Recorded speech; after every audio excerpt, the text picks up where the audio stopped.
The night was quiet, too quiet for the small fishing village by the cold sea. Waves rolled in slow, lazy arcs, and the only sound was the creak of wooden boats tied to the dock. The air smelled of salt and rain. People slept behind closed doors, and the world felt still. Then the sky changed. It began with a flicker, like a single star blinking. But it wasn't a star. It moved. One moment it was above the horizon, the next it was halfway across the sky. No plane could do that, no satellite. The object was black against the night, so dark it almost disappeared until it caught the moonlight and glinted like polished metal. A ripple passed across the stars, as though something huge had brushed against the very fabric of space. Village dogs began to bark, one after the other, until the entire shoreline echoed with their cries. Somewhere out at sea, a fishing boat's captain pointed upward, whispering to himself. High above, in orbit, the alien scout ship slowed. They had not meant to be here. Their charts warned them about this sector. A red symbol marked this planet, a warning older than their own civilization, Death World, a place where the air itself could kill, where the gravity crushed bones, where the life forms were fierce and unrelenting. They should have turned back the moment their sensors confirmed the coordinates. But curiosity was a dangerous thing, and the captain wanted to see it for himself. The crew were uneasy. Inside the dim control room, one of them hissed in their language, "We are not supposed to be here. The records speak of extinction level. Threats. We must leave." The captain studied the readings. The planet is rich. Oxygen, liquid water, complex ecosystems. If the old stories are wrong, we could claim it before anyone else. The ship's scanner swept across the continents, pulling in data, forests teeming with life, deserts under burning suns, oceans full of movement. But there was something else, something strange. Energy spikes, concentrated heat signatures, structured light patterns that didn't occur naturally. The crew recognized them cities. "They are still here," a crew member whispered. Humans. No one spoke for a long moment. According to legend, the humans were going to wiped out in ancient wars. If the legends were wrong, it meant they had survived in one of the most hostile environments in the galaxy. And if they had survived, here, they were not the kind of species you wanted to meet. The captain gave the order. "We make a short landing. We stay unseen. No contact." The scout ship tilted, entering the thin upper edge of the atmosphere. The hull groaned as it pushed against the heavy air. Rain clouds rolled beneath them, dark and swollen with thunder far below. In the forest beyond the village, a man named Elias was hunting at night. He carried no flashlight, only a bow. The moonlight was enough for his eyes, trained by years of moving through the woods. He had been tracking something. At first he thought it was a wild boar, but the tracks were too large, the stride too long. He paused, looking up at the sound of something tearing through the air above the clouds. It was not a plane. It was not. Any sound he had heard before? The alien ship dropped lower, its black hull blending with the storm. Lightning flashed once, outlining its shape a wide disk with jagged edges. The sound came a moment later, a deep, natural hum that made the hairs on Elias's arms rise. Inside the ship, the crew's suits hissed as they sealed. The landing zone appeared on the holographic display. A remote stretch of forest with no visible human structures. They would gather samples, map the terrain, and leave. But as they descended, the ship's sensors picked up movement heat signatures, moving fast through the trees. The captain frowned. Animals. The science officer shook their head. Too coordinated. They move in formation. Lightning flashed again. In that brief light, Elias saw something massive, black and alien, descending silently into his forest. His hand tightened on the bow. Didn't know what it was, but he knew one thing. Whatever it was, did not belong here. The ship touched down, steam hissing from the vents as rain struck the hot metal. The crew stepped onto the wet earth. The air burned their lungs. The ground felt heavy under their feet. Even the plants looked hostile, with thorns and dark leaves that dripped poison. Still, they began their work. Small drones buzzed into the trees. One of the aliens bent down to examine a flower, and the plant's petals snapped shut like a jaw. They recoiled, shaking off a sticky, stinging sap. "This planet wants to kill us," one muttered. From the darkness between the trees, unseen eyes watched them. Elias moved without a sound, stepping from shadow to shadow. He counted them 5 in total. They were tall, thin, moving with a stiffness that told him they were not used to the weight of the earth. He didn't understand their purpose, but instinct told him they were dangerous. And if they were dangerous, he had to make sure they never reached the village. Above in orbit, the mothership adjusted its position. Its captain was growing uneasy. Down below, the forest seemed to swallow the landing team. Signals were weak and far away in places no human had yet reached. Other eyes turned toward Earth, watching the same sky that should never have opened. Something had been set in motion tonight, something that could not be undone. The storm grew. Louder, the rain fell harder. And in the heart of the forest, the hunters and the hunted were about to meet for the first time. The forest was never quiet for long. But tonight it felt different. The rain had slowed to a mist, the wind had gone still, and every sound seemed sharp. The drip of water from leaves, the distant crack of a branch. The alien landing team moved slowly through the wet undergrowth, scanning and collecting, marking their findings in low, whispering voices. They thought they were alone. They weren't. Elias stayed close but out of sight, moving in a wide arc around them. He had watched them for almost an hour, waiting to understand their purpose. They didn't seem to be hunting animals or gathering food. Instead, they poked and sliced plants, stored soil in strange metal boxes, and tested the air with instruments that hissed and clicked. Then, from deeper in the forest, a low, rumbling growl rolled through the trees. The aliens froze. The captain raised a hand, signaling the others to ready their weapons. Short, sleek tools that pulsed with blue light. The sound grew closer. A moment later, something huge crashed through the underbrush. It was a forest bull, a massive, tusked beast as wide as a car and heavier than the largest bear. Its eyes glowed in the dim light, and its wet hide shimmered with rain. Normally, these creatures avoided humans, but the smell of the aliens, sharp, metallic, had drawn it in. One of the crew fired. The weapon hummed, spitting a bolt of energy that tore through the beast's side. It bellowed and stumbled, then fell heavily into the mud. The air went still again. The aliens stepped closer to examine their kill, but Elias felt a knot of dread tighten in his chest. That animal was not just a beast to this forest. To the mountain tribes who roamed these woods, it was a sacred creature, a sign of strength, a guardian spirit. Killing one was not just wrong, it was an insult. And insults in these woods were not ignored. Somewhere far off, a horn sounded deep and hollow. The aliens didn't recognize it, but Elias did. It was a call to gather. The hunters of the tribe would come now, moving faster than the aliens could imagine. The captain gestured for the team to keep moving. "We take samples from the corpse," he ordered. The skin, the muscle, the blood. The science officer knelt, inserting metal probes into the warm flesh. Steam rose in the cool night air. Overhead, the clouds parted for a moment, and the moon's pale light fell across the clearing. Elias saw the aliens clearly for the first time. Tall, almost frail-looking, with skin like polished stone, and eyes that reflected light like an animal's, they moved with care. But not with the easy balance of something born here. He watched them cut pieces from the bull's hide. That was their first mistake. The second was not leaving immediately.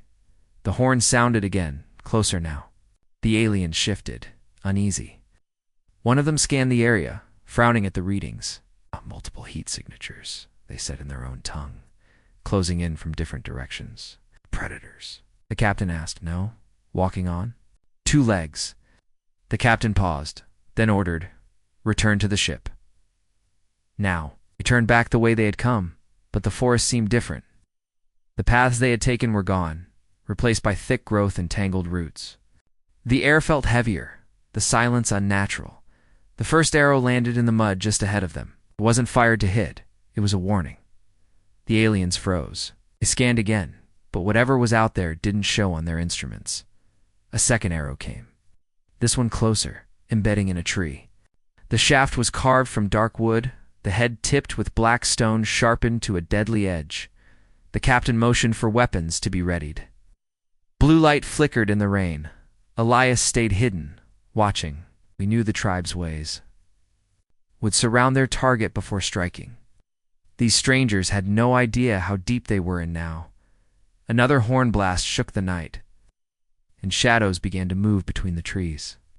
Shapes, quick and silent, flitted through the mist.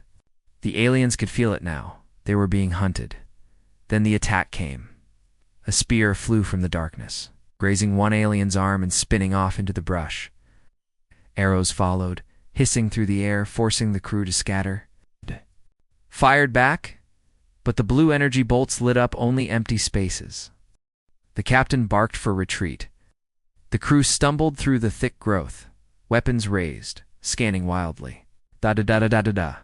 The sounds of pursuit followed them, feet splashing in mud, branches snapping, breath quick and heavy. Finally, da-da, they broke into a narrow clearing. The captain tapped his comm device. Ship prepare for immediate extraction. No answer. Static hissed in their ears. The comm officer tried again, switching channels. Still nothing. The signal was being blocked. The captain's eyes narrowed. They're interfering with us, he said. From the tree line, a single figure stepped into the clearing. It was a man tall, broad-shouldered, wearing a coat of animal hide and holding a bow already drawn. Behind him, the mist swirled with movement. More shadows, more hunters. The man didn't speak. He didn't have to. His eyes said everything. You should not have come here. The aliens took a step back in orbit. Mothership still waited, unaware that its landing team had just crossed a line from which there would be no easy escape. And in the forest below, the first true hunt was only beginning. The forest was alive with whispers. Leaves trembled, though there was no wind. Shadows moved in places where nothing should move. The alien landing team stood in a tight circle, their weapons raised, eyes scanning the trees. They had trained for hostile environments. They had faced predators on other worlds, but nothing in their experience felt like this. Here, danger wasn't charging at them in the open. Here, it was watching. Waiting, the captain spoke in a low voice. Thermal scan now. The science officer lifted a device, its lens sweeping in a slow arc. The screen lit up, dozens of heat signatures. Small ones, large ones. They flickered in and out like ghosts. There, surrounding us, the officer said quietly. One of the crew shifted nervously. Predators? The officer shook their head. No, too controlled. They're moving in patterns. Coordinated. The captain's mouth tightened. That means intelligence. A faint snap echoed from behind them, a twig breaking. Every alien spun, weapons humming with blue light. But they saw nothing except trees and mist. What they didn't see was Elias, crouched on a branch high above, his eyes fixed on them. He had hunted dangerous animals before, but these were different. They moved like they didn't belong here. Every step looked heavy, awkward, as if the ground itself resisted them. From his vantage point, he studied their weapons, their armor, their strange posture.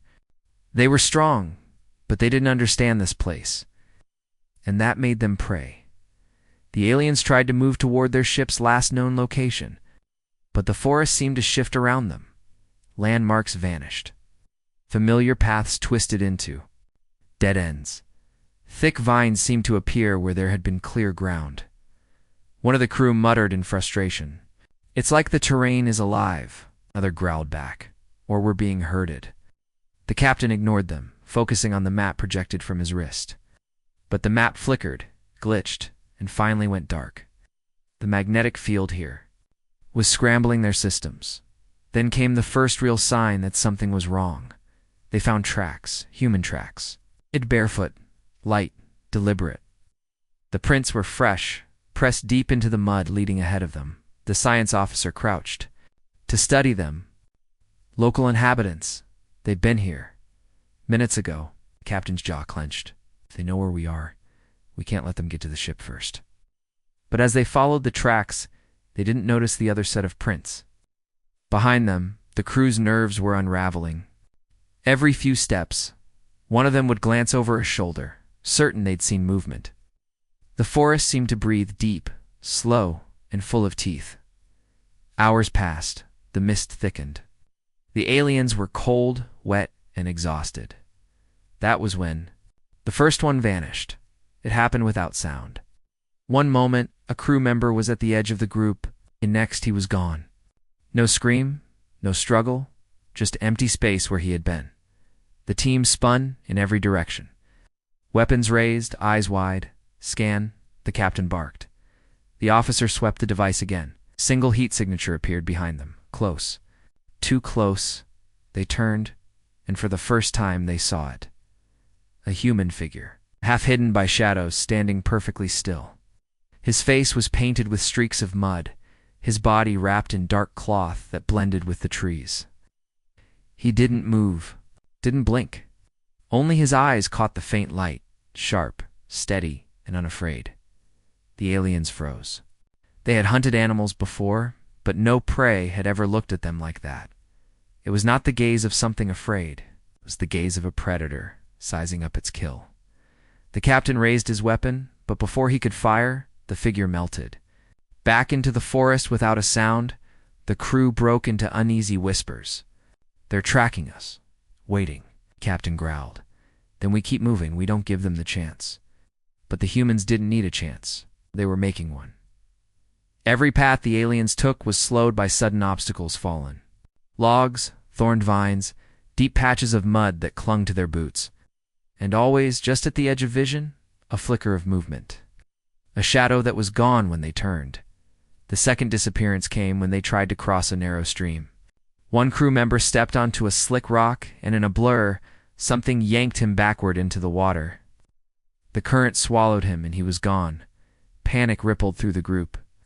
The captain barked orders, but his voice no longer carried.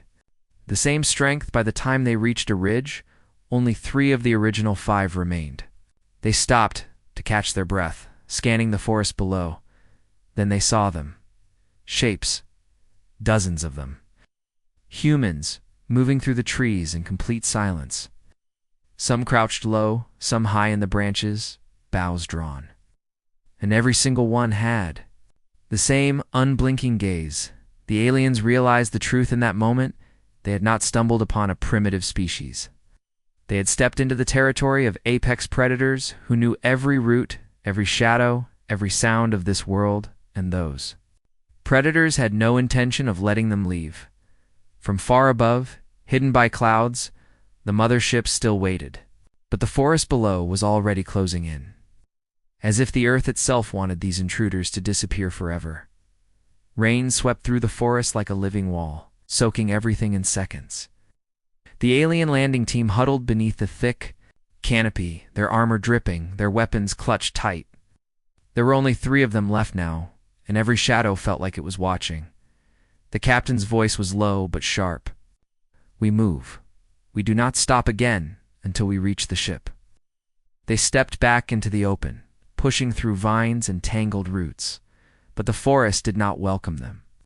The ground grew soft, sucking at their boots. Thorns tore at their suits. Every plant seemed to have teeth or poison. One of the crew muttered, "This planet is hostile to all life." The captain gave a cold reply. "No, it's hostile to us." It was true. The humans weren't just following them, they were using the planet itself as a weapon. The first trap appeared without warning. Vines snapped upward, flinging a cloud of fine dust into the air. One alien inhaled it before he could react. Choking and coughing as his vision blurred. The captain dragged him forward, but the damage was done. The toxin slowed his movements, made his grip weak. Minutes later, they reached a clearing. Relief lasted only a heartbeat before the ground gave way beneath them. 2 of them caught the edge, but the sickened crew member fell into a pit lined with sharpened stakes. His scream was short. The captain stared down into the pit. The stakes were carved from wood, but smeared with something dark and sticky poison. The humans had prepared this long before the aliens landed. They knew we would be here. The captain said grimly. Above, the rain stopped, and the forest grew quiet again. Too quiet, the science officer's scanner beeped. Energy readings. Ahead, they said. Metal. Large mass. It could be the ship. They pushed on, their pace quickening. But the path ahead narrowed into a rocky gorge, and the captain's instincts screamed warning. They entered cautiously. The walls rose high on both sides, slick with moss. The air smelled faintly of smoke. Halfway through, the attack came. A massive log, studded with spikes, swung down from above, crashing into the science officer and throwing them against the gorge wall. The armor absorbed some of the blow, but they crumpled, unmoving. Arrows rained from the ridges above. The captain fired wildly, blue bolts flashing in the mist. Shadows moved overhead. But none of the shots found a target. The captain grabbed the officer's limp body and dragged it to cover. The arrows stopped, but the silence that followed felt heavier than the attack. He was alone now. His cum crackled. A faint broken voice from the mothership. Captain, incoming. Trouble in orbit. The signal cut off in static. He tried. Again. Say again. Trouble where? No answer. Just the soft hiss of interference. The captain's thoughts raced.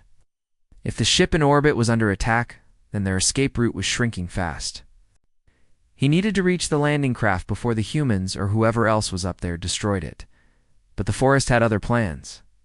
He moved quickly, climbing the gorge's far side. Each step felt heavier, the gravity here punishing his muscles. Even the air felt thicker, like it was pushing against him. Finally, he reached higher ground. Through the trees, he caught a glimpse of something, a faint metallic gleam. His heart surged. The landing craft, he ran toward it, crashing. Through the underbrush, and then he stopped dead. The craft was there, but it was not alone. It sat tilted on its landing struts, its hull scorched. Around it, half hidden in the trees, stood humans, a dozen of them. Some held bows, some spears, and some carried weapons that looked far more advanced than anything a primitive tribe should have. They were guarding it, waiting for him. The captain stepped back into the shadows, his mind cold and calculating.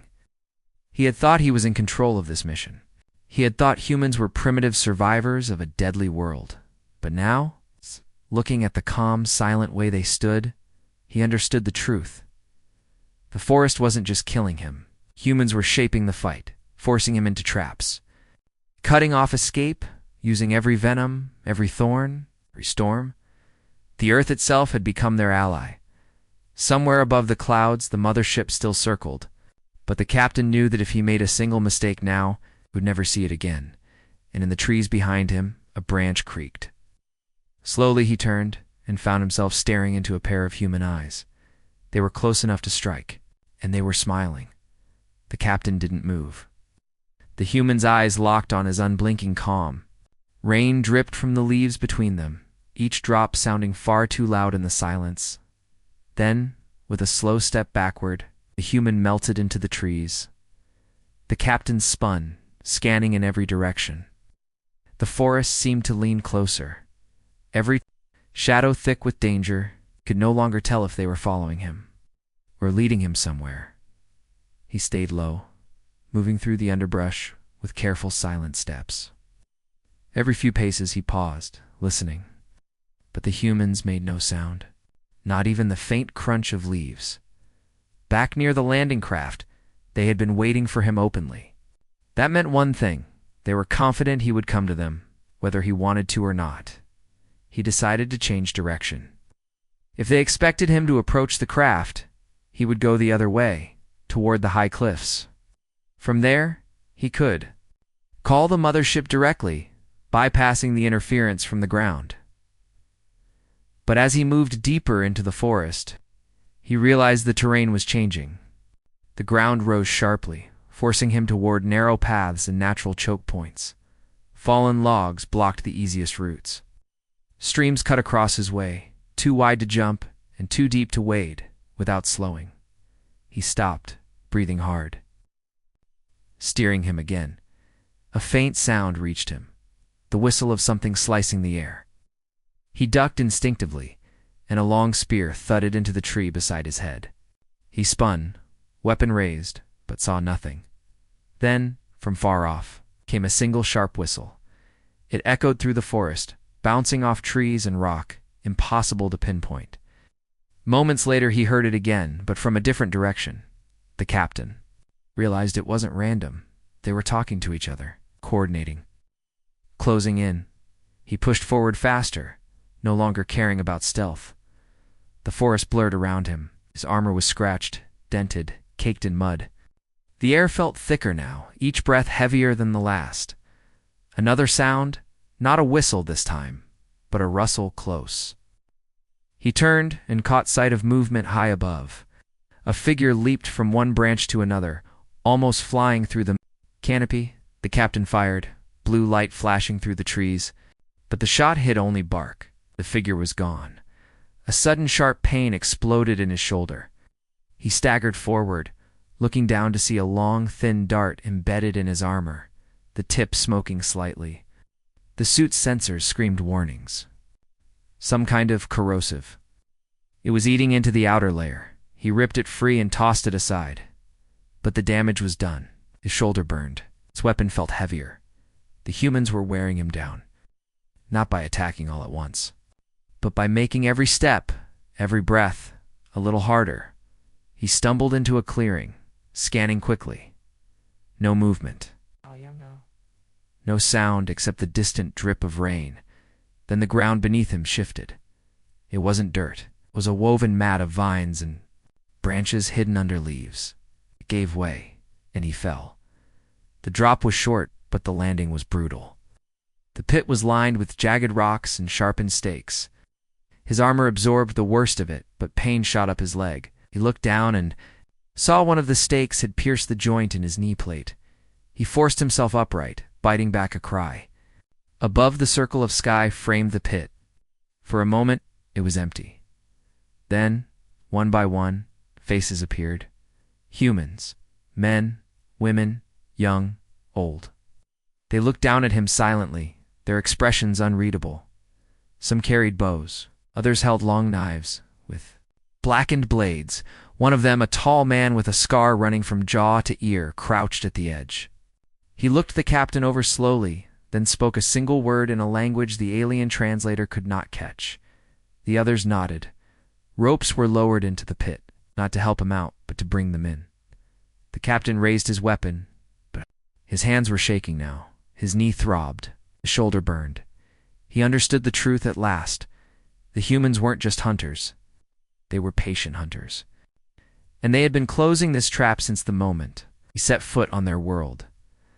The first human dropped into the pit without hesitation, landing light as a shadow, and the captain realized that, for the first time in his career, he was prey. Pit was deeper than the captain had thought. He landed with a thud, the ground vibrating under him. His shoulder screamed in pain. His knee protested every move, but he forced himself upright. Around him, the humans moved like shadows, circling, silently. Not a sound escaped them, except the occasional drip of rain from leaves above. The captain scanned the pit. There were only two others left of his crew, the science officer and the engineer. Both were limping, pale, struggling to stay alert. They had nowhere to hide, nowhere to run. From above, one human dropped into the pit. The others followed, but always carefully, not rushing. They were teaching patience. They were showing the aliens what it meant to be hunted. The captain gritted. His teeth, "We fight," he hissed. He motioned to the others, weapons ready. No hesitation. They fired. Blue beams flashed through the dim pit, striking stone and mud. Some arrows flew past, narrowly missing them. But the humans moved with terrifying precision. Each shot, each step, seemed planned. They disappeared. Before the aliens could react, the captain cursed. They know our patterns. They know our tactics. How? One human crouched behind a fallen log, whispering a sound the aliens' sensors could not translate. Another ran along the wall of the pit, silent as a ghost. striking quickly at the engineer before vanishing again. The alien team tried to regroup. The captain barked orders, but the humans were already shaping the fight, forcing them into smaller, tighter spaces. Every path they tried to take led them into more obstacles. Mud pits, hidden thorns, sudden drops. Every inch of the pit was a trap. "We can't escape," the engineer gasped. "They've anticipated every move." The captain clenched his fists. "We survive. We get to the ship. Finish this mission." But the forest itself seemed alive. From cracks in the walls of the pit, vines shot out, grabbing at armor and legs. Mud and water surged unexpectedly from hidden channels. Every step was harder than the last. Above, the mothership tried to reach them. Communication was nearly impossible. Interference scrambled every attempt. The captain's voice hissed into the comm device. "Mothership. Spawned." Static. Then a faint voice. "Extraction. Delayed. Too many variables." The captain's jaw tightened. Rescue would not come in time. They were on their own. From the shadows, another human emerged, landing softly like a cat. This one carried a strange device, a cylinder with glowing runes, unfamiliar technology. The captain's sensors screamed warnings. The human raised it, pointed it at the aliens, and pressed a button. A wave of energy pulsed through the pit. The aliens staggered, their systems glitching. Weapons sputtered. Armor shields flickered. Captain realized the truth. The humans had technology here that could disrupt them. They were not primitive. They were adaptive. They were using the environment, the traps, and devices in perfect coordination. The captain barked orders. Again, desperate. "Form a line, push through." The aliens surged forward, driving the humans back. But every step felt like swimming through mud. Every strike was countered. The humans seemed to vanish and reappear instantly out of the corner of their vision. Hitting weak points with ease, one by one, the aliens fell. The engineer collapsed under a strike that stunned him but did not kill. The science officer was dragged into a tangle of vines, immobilized. The captain was the last standing. He fired wildly, trying to keep the humans at bay. But the pit seemed endless, every attack pushing him closer to exhaustion. A figure leaped. From the pit edge, a human, silent, fast, landing behind him. The captain spun, raising his weapon, but it was too late. The figure struck hard, knocking him to the mud. Pain exploded across his chest. He struggled to rise. Rain mixed with blood ran down his face. Through the blur, he saw the humans surrounding him, a circle of hunters closing in, calm and confident. For the first time, he realized the full truth of Earth. This planet did not just host life, it fought, and its people were its sharpest weapon. Above, in orbit, the mothership watched helplessly. The alien team was cornered. Every hope of easy survival vanished in the blink of an eye. The captain's vision narrowed, like he could see only. The human's eyes now cold, calculating, unyielding, and then he understood. The hunters had come the hunted. This hunt was no longer about collecting data or avoiding detection. It was about survival. And the forest, the humans, and the Earth itself were ready to claim the prey.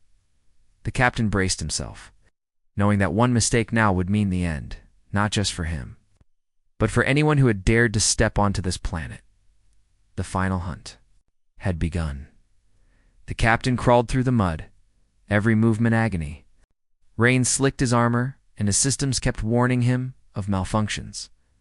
He had lost all contact with the mothership. Every route of escape was blocked. Above, the clouds churned as if the sky itself wanted to keep him trapped. The humans were everywhere, not attacking all at once, but surrounding him in a slow, deliberate circle. They moved through the trees silently, disappearing and reappearing, always at the edges of his vision. He fired his weapon, blue beams cutting through the darkness, but they struck nothing. Arrows hissed past him, striking the ground, thorns, even trees, always just missing. Every shot he took revealed his position. Every movement was anticipated. The captain realized then they were being studied. every tactic, every instinct, every reaction. The humans were learning faster than his crew could adapt. He limped forward, clutching his shoulder. His breathing was ragged, his suit was scarred and smoking. Still, he had to reach the ridge, the only point high enough to call the mothership directly.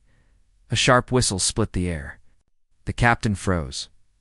From above, a figure dropped silently onto the path ahead. A human crouched, eyes glowing faintly in the mist. The captain fired, but the figure vanished before the beam hit. Then another appeared behind him, fast and precise. Cutting off his retreat, the forest felt alive now, every tree and root working against him. Hidden pits, mud traps, spikes, and vines slowed his steps. The humans had made the environment itself a weapon, bending it to their will. He stumbled onto a clearing. In the center stood the humans, not one or two, but dozens. They moved in unison, surrounding him completely. Some carried primitive weapons, bows and spears, but others held strange devices that shimmered faintly. Pulsing with energy, the captain's sensors screamed warnings. Every system was overloading. The mothership could not respond. He was alone. A human stepped forward, tall and broad, carrying a bow. But his gaze was different from the others, calm, cold, and deliberate. He raised his hand, and the others stopped. The captain raised his weapon in response. I surrender, he barked, unsure if the humans would even understand. The tall figure tilted his head, as if considering. Then, with a swift motion, he dropped an arrow at the captain's feet, threatening but unmistakably clear. You cannot leave here alive. The captain swallowed hard. He understood. Every alien before him had underestimated Earth. They thought this planet was primitive, that humanity was extinct. But the humans were nothing like any species they had ever faced. From the trees, shadows shifted. One human leapt down behind him, landing silently. Another appeared above, poised in the branches like a predator. He was trapped, the captain realized. Something worse than death awaited him. The humans weren't just hunters. They were judges, executioners, and Earth itself was their courtroom. Every step he had taken had been guided into the trap. Every action anticipated. He tried to fire again, but his weapon sputtered and died. The corrosive darts and toxins had damaged it beyond repair. He looked around desperately. The ridge, the mothership, escape, all gone. A low rumble echoed through the forest. Not thunder. Something else. Something deep and alive. The captain's heart sank. The planet itself seemed to respond, moving subtly with the human's command. He tried to back away, but the humans closed in.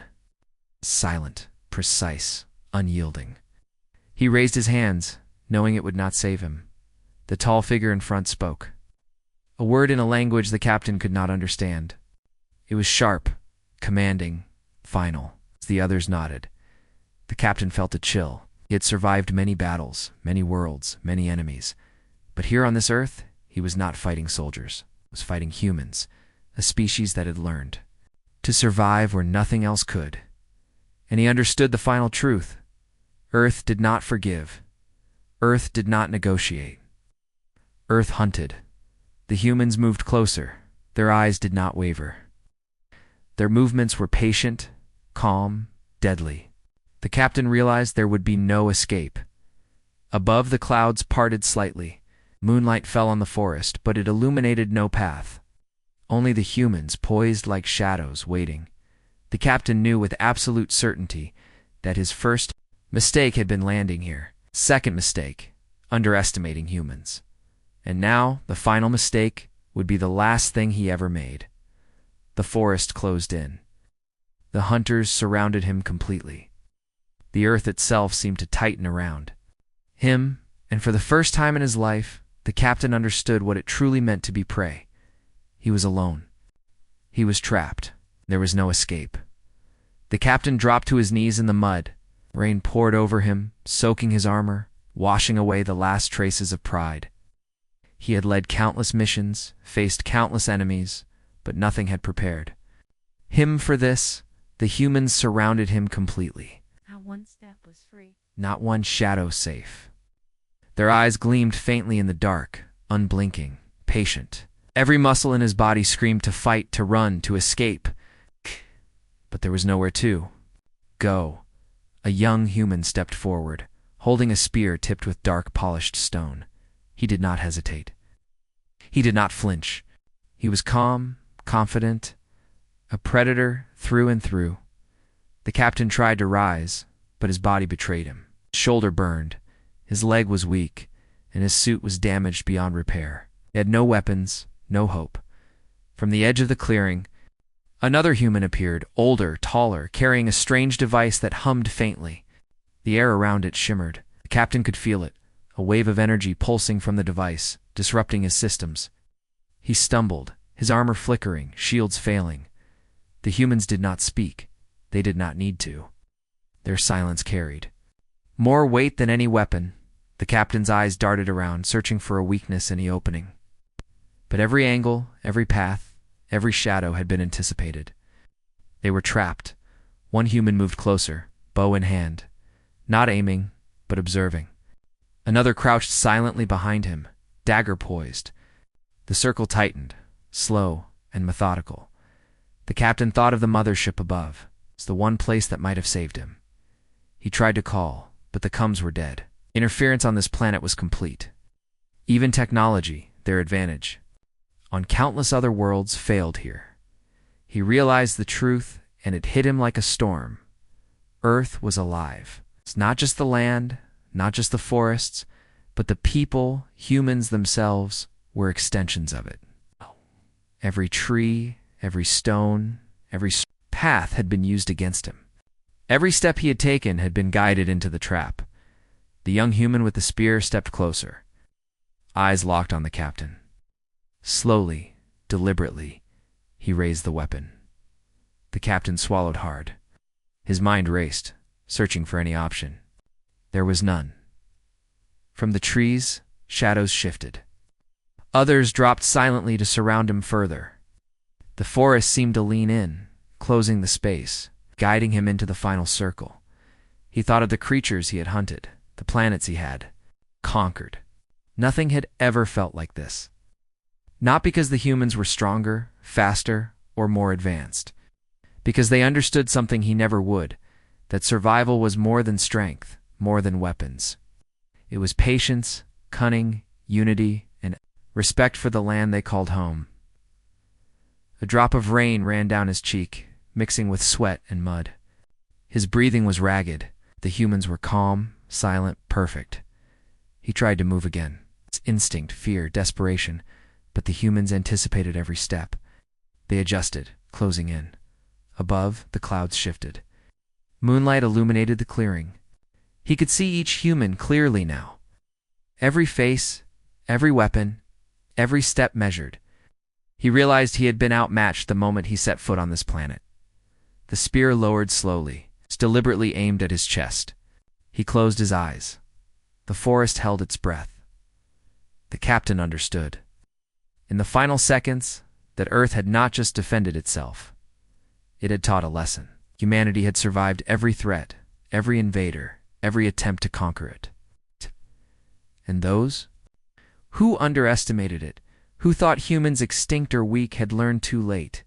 The spear struck, pain exploded, and everything went dark.